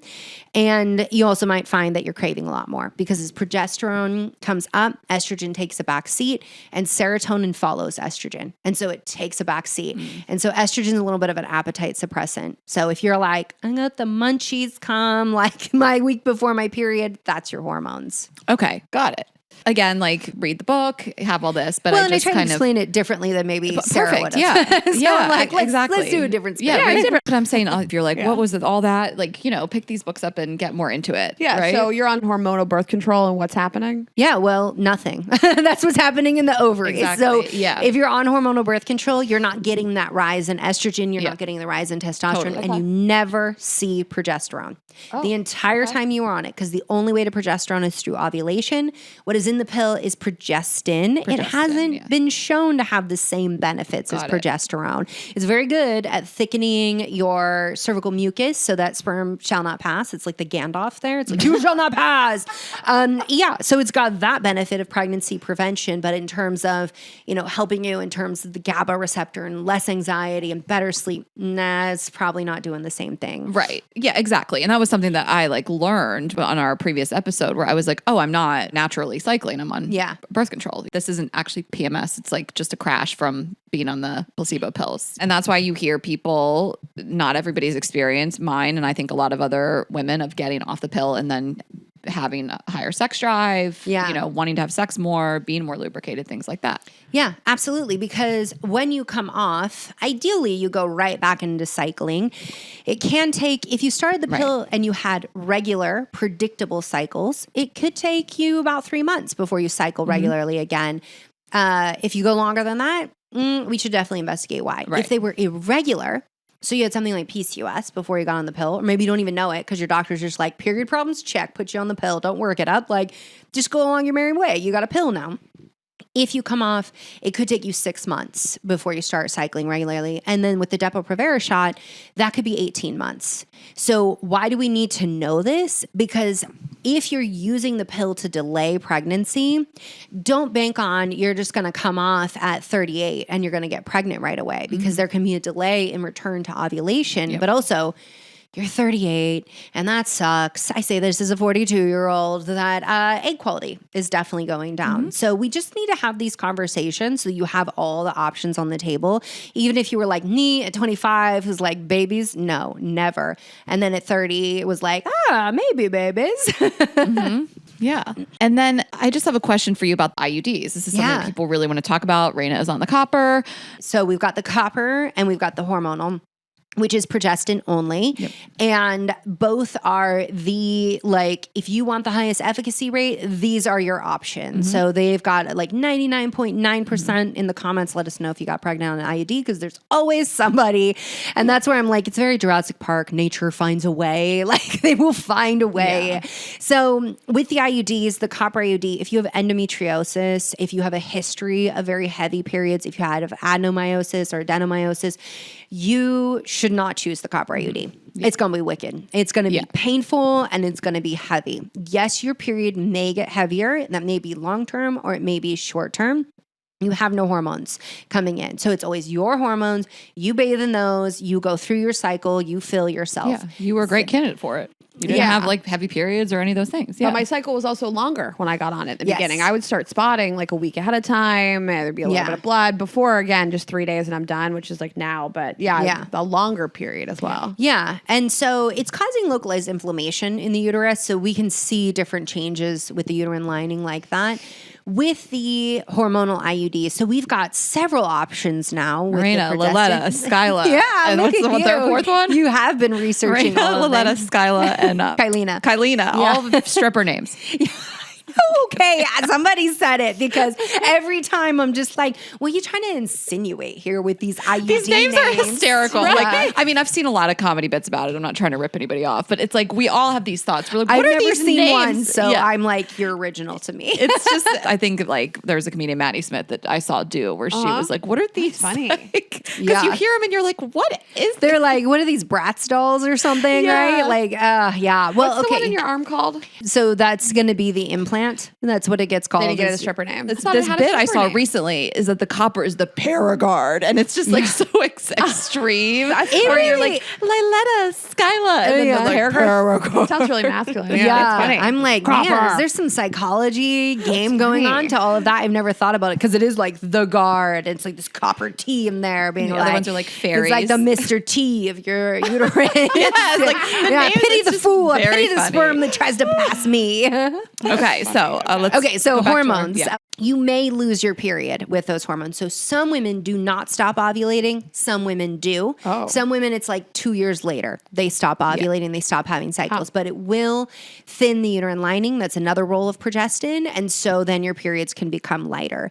So this is sometimes with like endometriosis, some women are like, I'm going to opt for that. I'm going to try that. Women who have very heavy uterine bleeding, they might opt for that to like help try to control the bleeding. Maybe they're in perimenopause, things have gotten really heavy. They're also sexually active and they're like, I cannot predict when I'm going to ovulate because it's later peri and I don't want to end up pregnant at 48. Like that's not in my life plan. So you have those options. It's like, why does it got to be like this? You know, though, like, why is it got to be like, we either got to take hormones and like roll the dice on how does that affect us? Or we've got to like have like clamps grabbing onto us and devices stuck inside of us or like, you know, putting them in our arm. It's just like, we've got to find a better way. And at this point, I think if who was carrying babies and whose career was getting interrupted and who's being put at higher risk of like death, because pregnancy is not like a neutral state. If it was men, if it was penis owners, like I think we would see more iterations at this point. But they're just like, it's the lady folk, let it go. Right. Absolutely. Yeah. I mean, men should be lining up to get vasectomies. Why should this be our problem all the time? I know. Amen. And we talked to Sarah Hill. I think we asked her like, why isn't there like male birth control? And she talked about like, it's hard to do the trials on men because they can't go through what like the feelings of like being bloated and being moody and like try to get men to sign up for hormonal birth control. Well, and here's trials. The real talk about it is that there was a trial and it was abandoned. And I hate the pick me people who are like, well, these poor men, you know what they were going through? I'm like, oh my God, women literally died on the island of Puerto Rico to bring you birth control. And you're like, these poor men, they were kind of sad, but nowhere, like in the same freaking quarter that they're like abandoned ship on the male birth control, they were like, let's bring out this new like progestin IUD, and women had way worse side effects, like much higher than the male birth control trial. But people were like, yeah, but we can't put men through that. We can't expect men to go through that. Look, I got sons. I'm not advocating to have them medicated, but what is the real reason? It's about ROI. Why continue a trial if you're not going to get buy-in? If you can't make your money back, why continue? And from a business perspective, totally, I get it. But from a doctor who wants lots of options and everybody to make their own choices, like, let's bring some more male options. But vasectomy, like, that's an in and out procedure, nothing like an IUD. And you don't have any side effects. It's also crazy though, because I don't even know that men are the more angry, more violent, like in our whole society. So I'm like, they actually probably couldn't handle this. You know, like we somehow women are out here mood swinging, PMSing, doing all this thing. And we're not like, you know, shooting up schools, not to get too dark with it. But I'm like, I don't know. So maybe we don't want them with all the mood swings. But I really like what you said about like just write this down wherever it is, your notes app, you know, dictate to Siri, whatever it is, and like go back and look at the pre-data. I mentioned the fertility awareness method as we were talking earlier that I'm like, I don't think I could have done that at 21. I think the pill was the best thing for me. I'm actually wearing my Oura ring right now. Yeah, that's what a lot of people like have recommended to me. What's interesting is I've wore the Oura ring, for like 5 years now. It's been a while. And I could just see it on my data. And I can feel my fertile cervical mucus coming on. I can feel where I'm just like laying in bed. I want to masturbate or I want my husband. I'm like, I'm going to ovulate for sure. Like this is coming. Mm-hmm. Like all of the signs and symptoms are lining up right now. What's nice about Oura is they've now collaborated with Natural Cycles. And which is an app. Yeah. Yes. I want some people to like know this that may not know. It's good. So you have an app and then this ring works with it. And this is just kind of like how you track your own cycle, which even people don't know fertility awareness is just tracking your own body. So this is going to get my basal body temperature, but you can't go on basal body temperature alone. Like it is higher efficacy when you have the basal body temperature, but you must also pay attention to your symptoms. And then when you are in the fertile window, which is your egg lives 24 hours, that's it, one and done. And then sperm can live like 5 days. So we got a 6-day window. You cannot go pull out method at that time. And whenever people are like, I did FAM, fertility awareness method, it failed me. Tell me what you were doing during your fertile window. Well, then we would just go to the pull-out method. I'm like, pull-out method is like 1 in 5 become pregnant. That was not FAM because FAM says, you know, there's the chapter called Sex of All Kinds. Do all these other things, non-penetrative sex or wear a condom. Or condoms. Have a barrier. And that's how you get that efficacy rate, which is, you know, brings us to the other forms of birth control, which is condoms. And I wish that was talked about more. I've had so many patients that are like, yeah, they just handed me the pill and we're like, go have sex. And I'm like, well, what about the condom talk? And they're like, no. I'm like, if you're not in a monogamous relationship, even if you think you are, but you think your partner might not be, you need to be using a barrier method as well. It's just safe sex. And like, yes, chlamydia, gonorrhea, they are treatable. And people are like, oh, you can just take antibiotics. A lot of times they're asymptomatic in women. You don't have symptoms. So that's what asymptomatic means. And you end up with possible scarring in your fallopian tubes and infertility or pelvic inflammatory disease, which is like really scary and really painful. So barrier methods are our besties. Like, just have them just in case. And if your partner's ever like, oh, I can't feel anything, it desensitizes. Like, no, it doesn't. It doesn't. I've been using condoms recently, and I do not care. It doesn't matter to me. It feels exactly the same to me. Yes, you don't feel like you have a leaky faucet between your legs for the rest of the day. Also, it's their problem, not mine. For once in my life, let it be your problem. You go to the bathroom and deal with it. I've been using them too. And I've gotten a lot of messages. And again, every woman is so different. To really use this method, your cycle should be regular. If you're just all over the place and you always have been. And I mean, I'm curious even of somebody like Raina who maybe doesn't always have a 28-day cycle, but I've just gotten a lot of messages from women who are like, I'm using the app and the ring, and then we do condoms on the red zone days or whatever. So, and they said it's been working for them. But I mean, we also want to acknowledge that we're in like a post-Roe world, and some people are like, I can't take any risks at all, which I really want to like hammer. Like, we get that too. We're not trying to tell people to take this lightly. No. And you're not either. Yeah. Want to tell anybody what to do with their body. Totally. I want to present them with all the information, know the pros, the cons, potential risks, and then enable them to make the best decision for themselves and then support what that decision is. So fertility awareness method may be great. I mean, I spaced a pregnancy by 8.5 years with fertility awareness method. Like, works for me because my cycles have always been predictable. If your cycles are falling outside of like a 5-day average in terms of variability, this might not work for you. Yeah. If you're somebody who, potentially works night shifts, you have a chronic disease of certain kinds that affects your body temperature, like there's all of these variables that you have to always evaluate. Is this true for me? Is this best for me? And know your risks. And if the risk of fertility awareness method is an unintended pregnancy and you can't take that risk, maybe this isn't the best thing for you, but you don't want hormones. Copper IUD is going to be your bestie in that arena. It's even more fail-proof than the pill. Lasts for fucking ever. I love 15 years, 12 years. I know. The things are you're just like, okay, I'm a ride or die. Let's go. But now we have like the over-the-counter pill. And what people don't realize is that you've got to take that within like 3 hours, the same time every day, or it potentially fails. The what? Yes. The daily pill. The over-the-counter birth control that just came out. It's progestin only. And so... I wasn't aware of this. Yeah. Okay. So the brand new pill just came out. You can get it over the counter. First time in the United States. Well, that's great news. You know, many other countries are like, why is your birth control not over the counter? Like, your pharmacist can talk to you. And I will tell you that pharmacists do a better informed consent than some doctor's offices do because they've got more time at the pharmacy than 7 minutes to like race you through this. And I always encourage people, talk to your pharmacist as well, because this is their wheelhouse. They're so knowledgeable. You can ask so many questions, and it's like your free second opinion in a way. Like, go, and I'm like all about like survey as many doctors and health professionals as you can, get all of your questions answered, gather all the data. So with this pill, you need to take it at the same time every day. Like, if you vomit or have diarrhea within 4 hours of taking it, or you've missed it by 3 hours, you have 48 hours now. You have to get back on it. And then you've got 48 hours of barrier methods or not having sex. Like, don't let semen enter the vagina, because then you're at risk of pregnancy. And this is something that I'm like, we have to talk about this, because again, if you are in a state that is like, well, it's your body, my choice, then, that could be potentially problematic. And so that is another option. As you brought up Plan B does not force an abortion. And I think this is so important for people to know. It's been troubling to me. I've had patients who are like, well, my pastor said it's an abortion pill. And I'm like, where did your pastor get it in medical school? It is not an abortion pill. Your pastor. Shut up. What do you mean? Your pastor, please. Well, is he a medical professional? But that's the thing. Like, okay, so I respect people's religious beliefs, but they need to understand that like, so if you've heard of well, my rabbi didn't go to medical school. I'm not asking for medical advice. There's no rabbi out here that says that. Rabbis are like, take the Jews are like, go get in line. Get your Plan B. Yeah. I love that. Well, go them. Not all of them. but yes. Yay, juice. Different vibes. I'm like, okay, where was I? Plan B. Yeah. Okay, you've heard of Plan B babies. Probably people listening where they're like, my friend from a friend of a friend, or like, my sister took Plan B and she still got pregnant.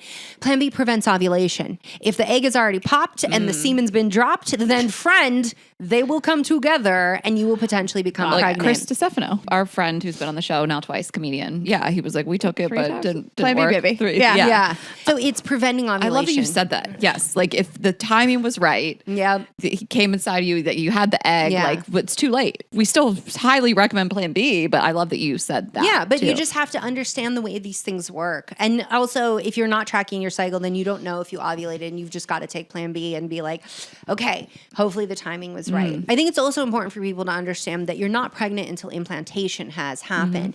And there's a lot of people that like philosophically and religiously, they'll argue all these things, but from a medical perspective, for us to know you're pregnant, we're going to test beta HCG. The only way that we get to beta HCG, that's what you pee on a stick and measure, is once that little embryo has munched its way into your uterine lining, and then you've released the HCG. So as we were talking about with the menstrual cycle, luteinizing hormone, I didn't even go into brain hormones with it because I was like, I don't know, Sarah probably said it's pretty boring, but anyhow, I'm a nerd.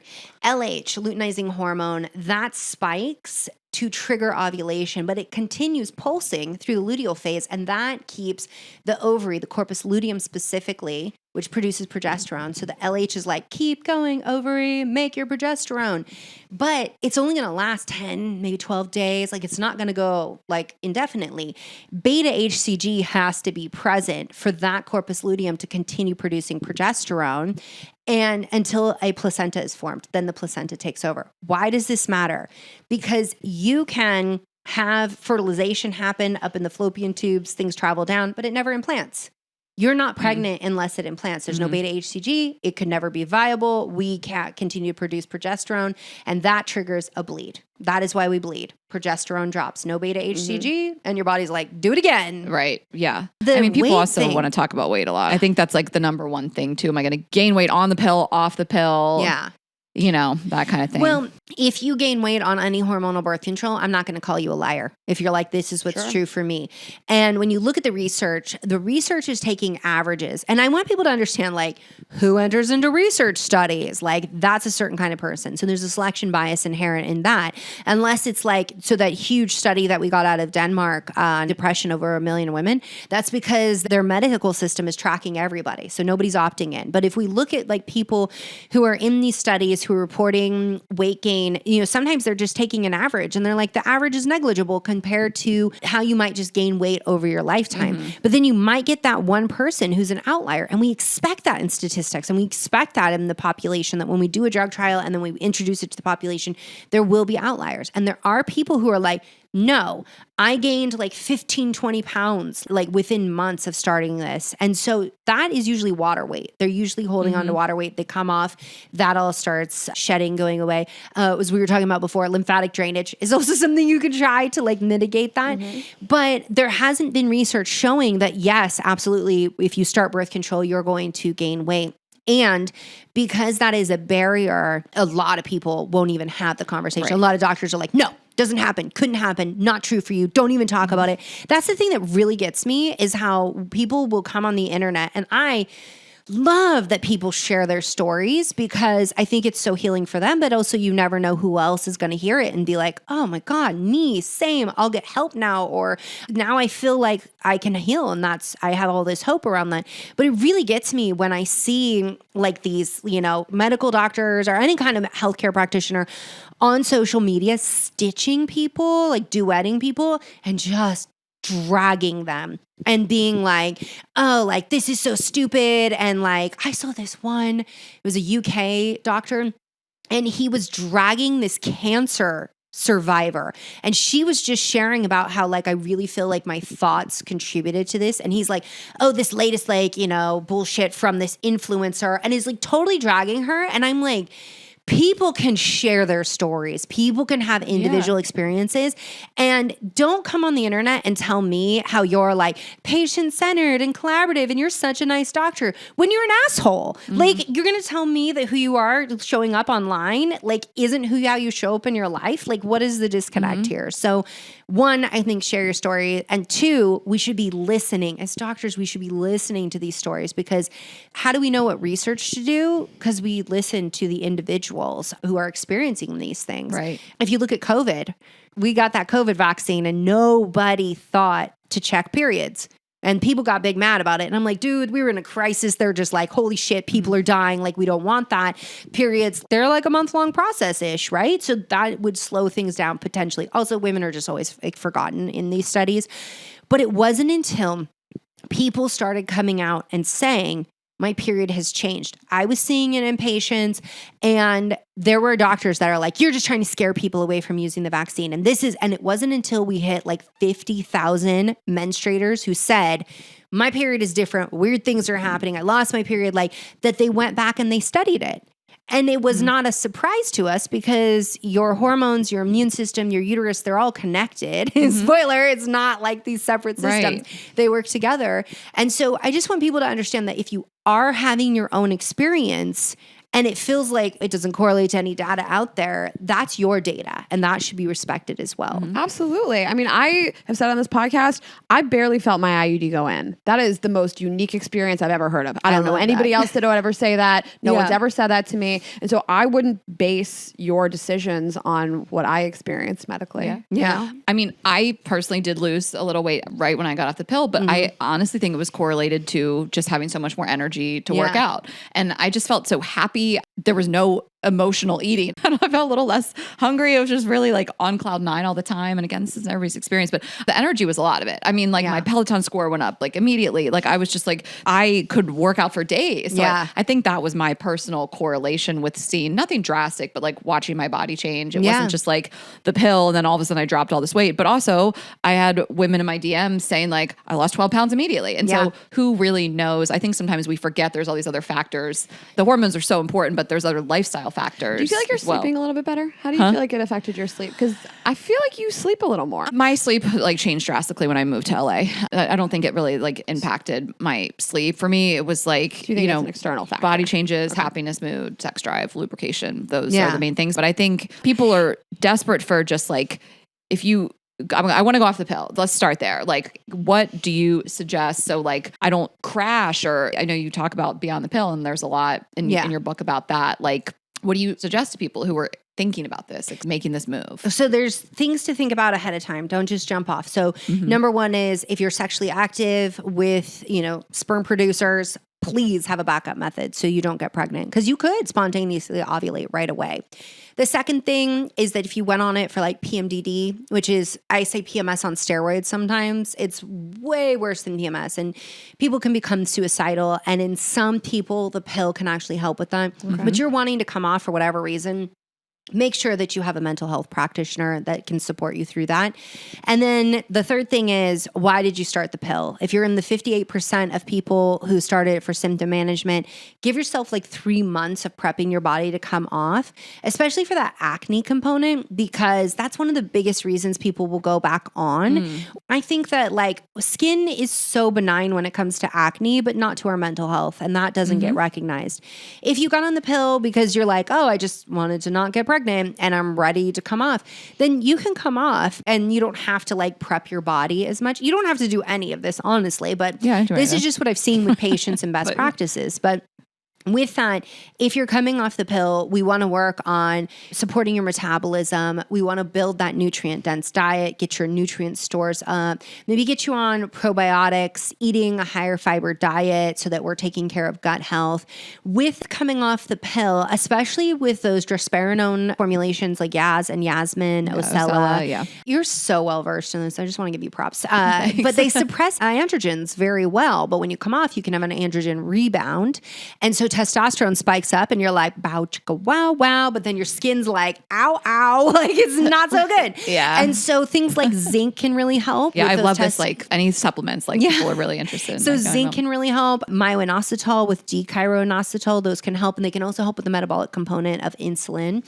So we were talking about that fiber again. You want to have bowel movements happening regularly, drinking plenty of water. So your gut is in your liver are going to be really important for your skin health as well. You might want to bring on omega-3 fatty acids. So this is something that I actually detail more of the research on in Is This Normal? But this gets slept on a lot with acne. So IGF-1 is a hormone. And what they found is that people who take omega-3 fatty acids, about 2,000 milligrams a day, it's correlated with optimal levels of IGF-1 and less acne. When IGF-1 goes up, we can have more acne, more oily skin. So omega-3 fatty acids can be helpful with that as well. So in Beyond the Pill, I had this chapter, I just called it the liver chapter, and my publishers were like, yawn, like that is so boring. And they're like, how about birth control detox 101? Because it was like detox 101. And I was like, all right, cool.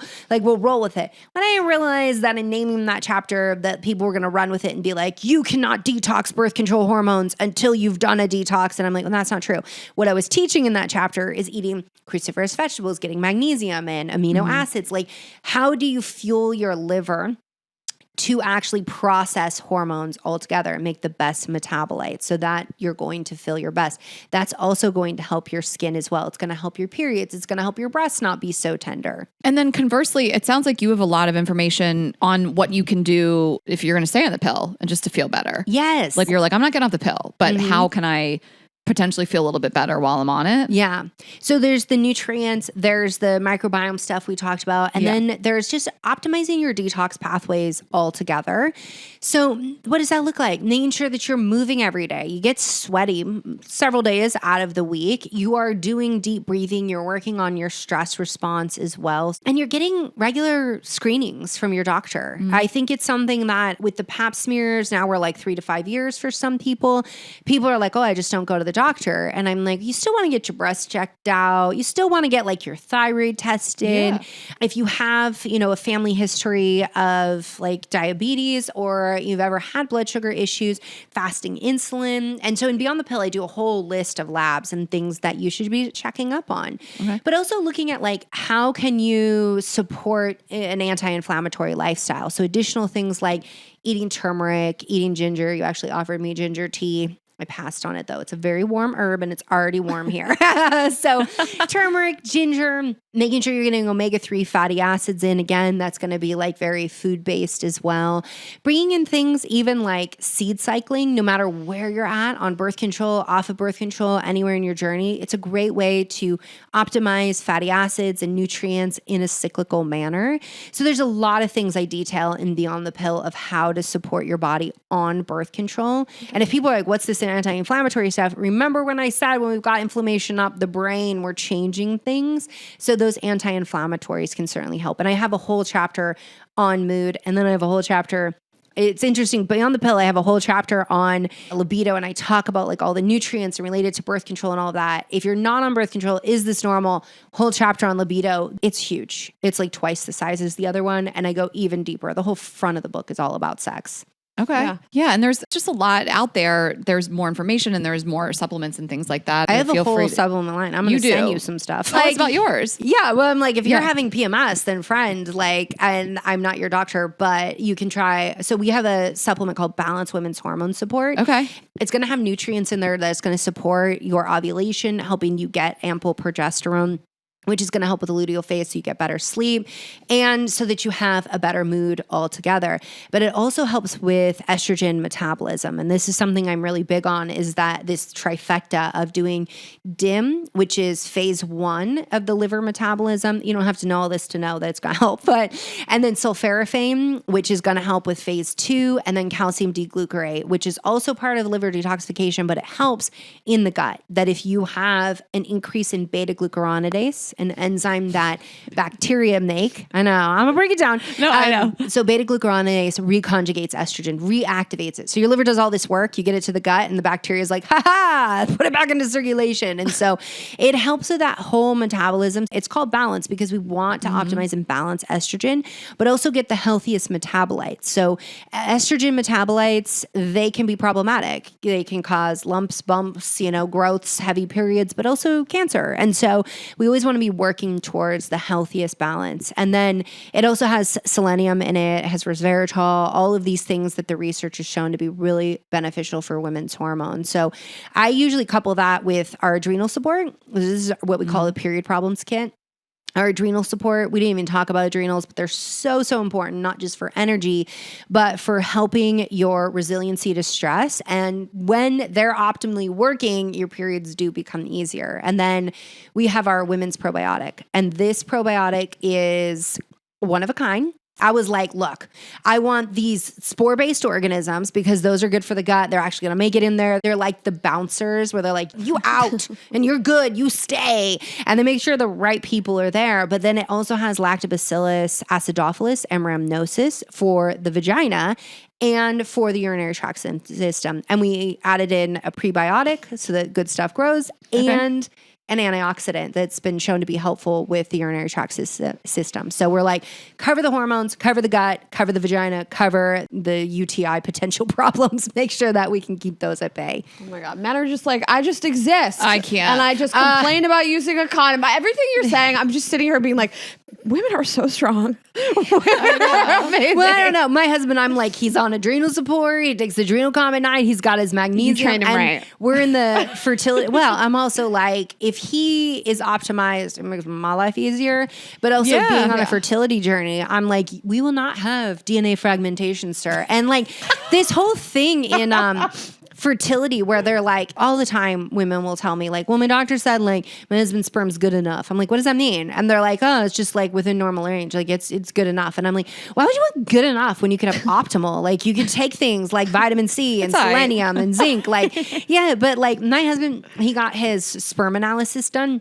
Like multiple doctors that we saw like praised him and they were like, oh my God, like look at how many like healthy swimmers you have going the right direction and no two-headed like mutants and like, oh my God. And they were like, this is optimal. And it was like top of the range, looks so good. And he was so proud. And I'm just like, yeah, but sir, like I like put together your protocol. I'm the one that's like, eat your damn You're veggies. going to a doctor. Sir. Well, I mean, I love that you said that. That's important. I mean, you want you and your partner to be as optimally healthy, but especially if you're trying to have children, like it's on him too and his health. I love that too. And I mean, I told my boyfriend, I'm like not big on getting married, but I was like, listen, if you ever want to marry me, you have to get a vasectomy, and that's the deal. I'll get married if you get a vasectomy. Like, that's our pact. Wait, so you don't want kids at all? I don't. Why are you messing with an IUD? Vasectomy? Like, come on. Listen. Oh, right. you just together? No, you're right. Okay. We're newer, but like it's been talked about. I think it's Most of my great. girlfriends, I would say not most, but more than not, are not on birth control. But a lot of them, like I was with 2 girlfriends on Saturday night, neither of them are at the point where they want to get married and have children with their partner. And so to make the call of like, well, you get a vasectomy right now is a tough call to make. So you're in this sort of like purgatory of like, well, I don't want to put these hormones in my body, but I can't ask you to do this either. You can ask. I think you can ask. You can always ask. I mean, this is the part They're of sex. reversible, right? Well, they are reversible, Sort but of. in some instances they might not be. You know, some guys are like, I'm just going to bank sperm and freeze it and hold it back, and then I'm getting a vasectomy, and then like I've got it if I want there's it. that too. They should do And- that. Yeah, so there's like, I mean, fair. you I know, kinda it's forgot they can do costly that. as well, but I mean, God, so's like the pill and everything else. So there's all these variables, and it doesn't always have to be just like you have the ovaries, you figure it out. And I think this is the part of like having sex, being in a relationship that like, if you can't have these kinds of conversations, then like maybe this isn't the right person to be in a relationship with. If you don't feel Absolutely. comfortable I love that. actually talking about it. Yep, I love that as well. Totally agree. Well, we have kept you really long. I really wanted to cover everything because I really wanted people to feel like they can attempt to get off of the pill and they're supported and the information that they have, and they can also choose to stay on it and potentially feel better and all of these things. Choice. And so, yeah, this is what we want. We have options, but the number one is the vasectomy. I'm kidding. I have a friend, Dr. Tony Yoon, who I love because he is just always on social media being like, be a real man, get a vasectomy. He's a plastic surgeon, okay? But he's just like, why are you guys like making women do this when he's just like, nobody wants kids, you're married, and you're like, you have to stay on the pill indefinitely. He's like, just snip, snip and be done with it, friends. Totally. I know. I was talking about potentially even like getting my tubes tied, and my mom finally was like, Ashley, don't you dare fucking do that. She That's was like, super invasive compared to a vasectomy. I know. That's just what's important. Well, I actually didn't. I started doing a bunch of research. I was like, whoa. That's more than I like assumed. It's not just like a, we've had women have been like, get an ablation. I'm like, I don't need an ablation. I'm not a candidate for an ablation. No. Okay, right. Yeah, let's Which just also go and burn out that uterine lining. Like his stuff is on the outside. Like it is literally like cut a little skin, snip it, tie it. Your tubes are inside.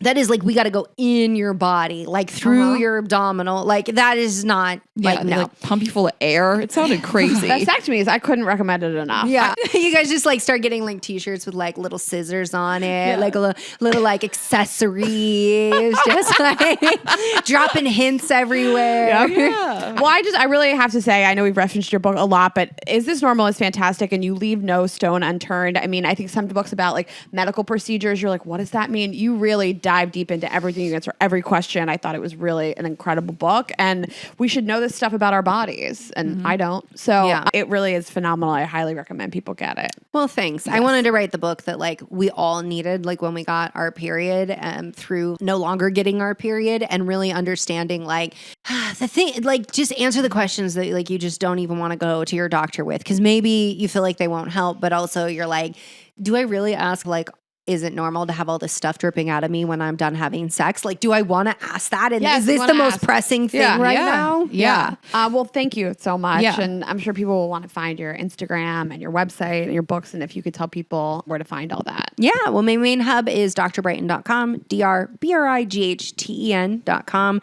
Women often call it the Google of women's health. Like you literally go there and I will take you through topics, and I will take you through all the things you can do right now to start feeling better. And then when you need to see a doctor as well. And then I'm all over social media at Dr. Jolene Brighten. So pick a place and I'm there, not like Telegraph or whatever that is. I'm not there, but I'm in the cool places. Okay. And I also just want to say, I mean, we're sitting here talking as like two women who don't have children, who really don't have plans to. And but do you cover a lot of like pregnancy, post-pregnancy as well? Because that's a whole nother fucking crazy thing. So my very first book is called Healing Your Body Naturally After Childbirth. Okay. All right. Great. That is all about postpartum. I wasn't familiar with that one because it's still relevant to me, but it's so really long important. I think this is some of the craziest stuff that, you know, I don't have personal experiences with, but with friends, and it's just like a completely different level of what your body experiences like before, during, and after. Yeah. And even when we just talk about depression and hormonal changes and things like that. So it falls into all of this. Like, is this normal? I feel this certain way, you know, so I just want to tell people that are in a different stage of life than Rain and I that you know, tackle that and as people well. Can let me know, because right now I've got like tons of people that are like, please write a fertility book and like all of the things you've done and all of your research. And then I've got other people that are like, and I should say, because I had my last child and that was all a natural thing at 40, and then had 4 miscarriages at 41 and went into IVF at 42. So I feel like I've really, as a doctor and as a patient, like been through this gamut. But then people are like, oh, but will you please write about perimenopause? And I'm like, these are two different things. Yeah. Like you're like, I want babies. And you're like, peace out, babies. Like we're going to menopause. So people can just let me know. What do you want to see next? I'm game. I mean, there's things I'm passionate about. And then there's also like what serves, what's going to support people, what can help the most. Well, you could do a miscarriage book. I mean, there's like a million different things that people need, you know? Yeah. So, all right. Well, thank you so much. This was wonderful. This is like our longest interview in a long time. I mean, we could have you here for 3 more hours and not even scratch the surface. Yeah. So thank you so much. Thank you. Of course. And you guys know where to find us, girlsgottaeat.com. Get those tour tickets. We cannot wait to see you you on the fall tour. Follow us at Girls Gotta Eat Podcast, both on Instagram and TikTok. I'm Ash Hess. Raina is Raina.Greenberg. Our other company, Vibes Only, vibesonly.com, Vibes Only on Instagram, and subscribe on YouTube. Tell a friend. Share this episode with every person you know, male, female, whatever. And we'll see you next week. Have a good week, guys. Bye.